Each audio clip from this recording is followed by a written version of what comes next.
Well, we continue to get new images and videos overnight of just how much rain was dumped on North and South Carolina due to what's being called a potential tropical cyclone. Yeah, unlike, say, Debbie or Francine, this storm didn't even get a name. But you might be wondering why.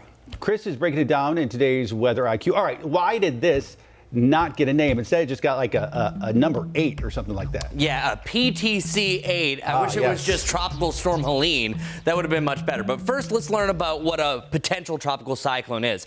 This is actually relatively new over the last 10 years that the National Hurricane Center has been doing this. It's issued before a tropical depression or a tropical storm forms in order to be able to make certain watches and warnings before it makes landfall. This system was more of a tropical storm-like storm. Now, here's what the exact criteria is for a tropical storm. It's a system of clouds and thunderstorms with a defined center of circulation with sustained winds at 39 to 73 miles per hour. If you look on paper, it had sustained winds at 50 miles per hour, caused the flooding that a tropical storm typically does, even brought some tornado warnings that were associated with it, but it still didn't get a name. And the reason why is this. Check it out. The center of circulation actually never formed. So even though it had the winds, this thing is an absolute mess. So it didn't have enough time to actually form. If you look really closely here, you can see that there's a bunch of things going on. But notice these quick moving arrows, that's where the strongest winds were. But since the strongest winds were in the outer bands instead of the center, by technicality,